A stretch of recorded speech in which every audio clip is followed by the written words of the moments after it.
ဘိန်းလေးဘိန်းပါတော့စားကြတယ်နော်သူတွေ့တဲ့ကောင်သူတော့ဘိန်းလေးဘိန်းပါတော့နော်လှဲ့တယ်နော်စီယာတိုင်းပါတော့နောက်ကဒီဆက်ဖြစ်မောင်းရည်တော့နော်နော်အဲ့လိုလေပတ်စီတော့အရာနဲ့မောင်းနေတော့နော်ဒီဘယ်လိုပြောလဲဒီလိုကုန်းသွားရင်ကုန်းသွားဆက်တက်ရင်အဲ့ဒီလိုဟာကြီးတစည်းလာနေပြီဘာညာတော့လှုပ်လိုက်ရင်ဒါဟိုလိုရှော့တော့တယ်ကျွန်တော်ကဘာလို့ကျွန်တော်ကားလို့အဲ့စ break ဆိုလေ break နေလိုက်ဒါလည်းအင်္ဂလိပ်စကားလေးများတယ် spring လို့များတယ် break နေလိုက်တယ်အဲ့လို break မှာငင်းရောကားမောင်းတာလေကြောက်ကားမောင်းတဲ့စကားပြောနေတယ်တိတ်တိမသားမယ်ခဏခဏနဲ့ဟာရော break တော့ဘာဖြတ်တော့တယ်တော့ဒီပြောပြတော့တယ်ဒါပေးရဒီပေးလို့ရတယ်ဗျာအဲ့တော့ break လို့လေဘာမှမပြန်နဲ့ခြေတော်ပြင်းနေတော့နော်အလက်ဖြင့်ဆွဲတော့ဒီတွားနေတော့ကုန်းသွားခြင်းရဲ့အရှိန်ကိုရက်တန့်စီတော့အရာနင်းလိုက်ပါလားဆွဲလိုက်ပါအဲ့လိုဘာသာပြန်စင်မပြေဘူး break the break ဒီလိုပဲကောင်းပါဆို radiated decay လို့ပြောတဲ့အခါသိကြတယ်ကူက decay ကိုယိုယွင်းခြင်းလို့ပြန်မကောင်း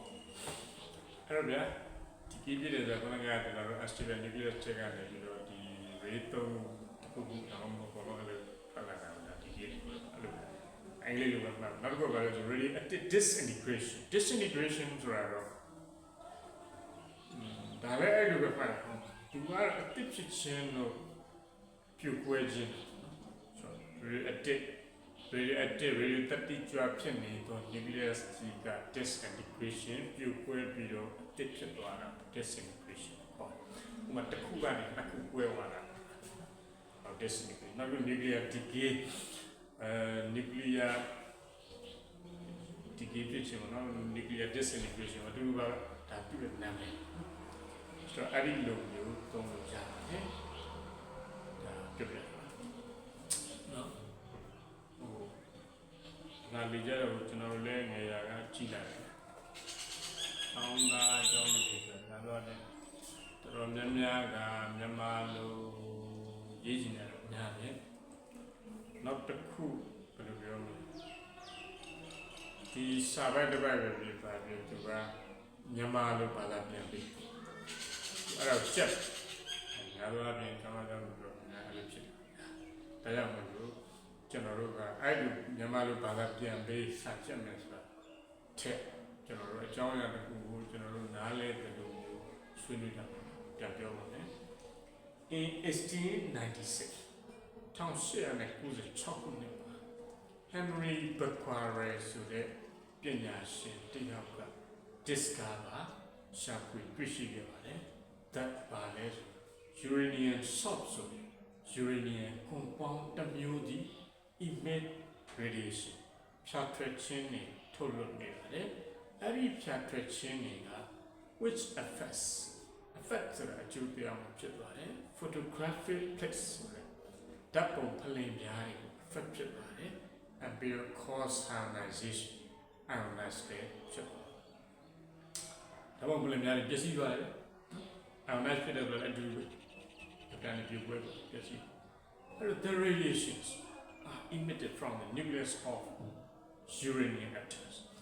uranium atom တွေရဲ့ nucleus တွေထဲကနေ emitted ထွက်လာသော radiation များသည် and are of three types သုံးမျိုးရှိပါတယ် namely နာမည်တွေက alpha beta and gamma သုံးမျိုးရှိပါတယ် alpha ray beta ray gamma အဲ့ဒီသုံးမျိုးရှိပါတယ် this phenomenon အဲ့ဒီလိုမျိုး nucleus တစ်ခုခုတွေကအဲ့လို ray တွေအဲ့ ray သုံးမျိုးထွက်လာခြင်းကျွန်တော်တို့က as long as radioactivity လို့ခေါ်ပါတယ်ဒါကြောင့်မလို့ hence the emission of ထွက်လာခြင်း sun or all of alpha beta and gamma rays from the nucleus of an unstable atom unstable ဖြစ်နေသော atom တစ်လုံး E from the nucleus ထဲမှနော် alpha ray ဒါမှမဟုတ် beta rays ဒါမှမဟုတ် gamma rays ပြန်ပြောမယ် unstable ဖြစ်နေသော atom တစ်လုံး E nucleus ထဲမှ alpha rays ဒါမှမဟုတ် beta rays ဒါမှမဟုတ် gamma rays တစ်ခုခုစမ်းတစ်ခုသို့မဟုတ်နှစ်ခုသို့မဟုတ်အကုန်လုံးပဲဖြစ်အဲ့ဒီ rays emission ထွက်လာခြင်းကိုတဲ့ကျွန်တော်တို့က is called radioactivity ဒါကို radioactivity မြန်မာလိုက radio တတိကြွခြင်းလို့ခေါ်ပါတယ်နောက်တစ်ခုကပါစေ the term radioactivity ဆိုတဲ့စကားရပ် is also known as ဘယ်လိုလဲခေါ်သေးတယ်လဲဆို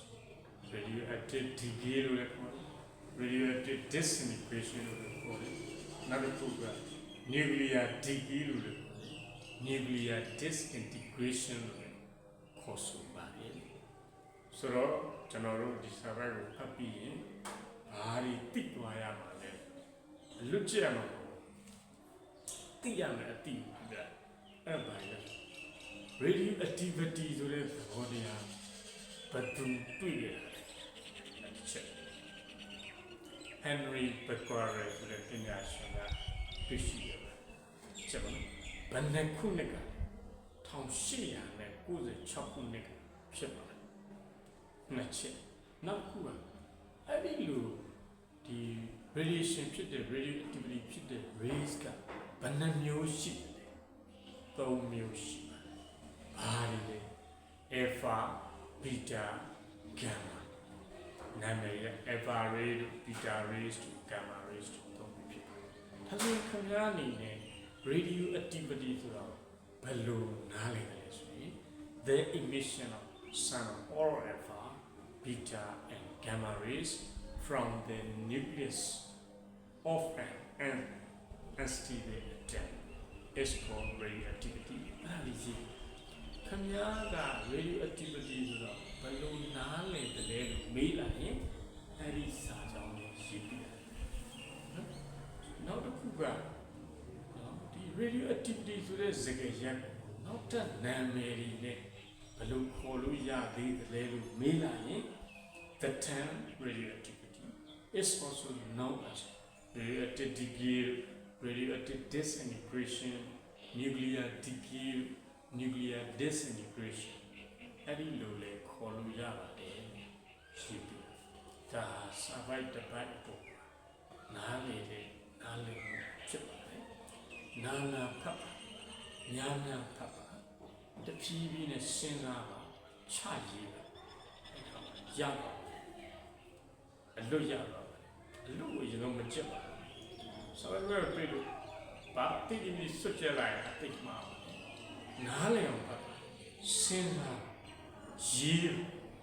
နားလေအောင်ဖတ်မယ်စဉ်းစားမယ်ရေးအဲ့ဒီလိုအစဉ်စဉ်ကအေးချလုပ်ပြီးမှညာရေး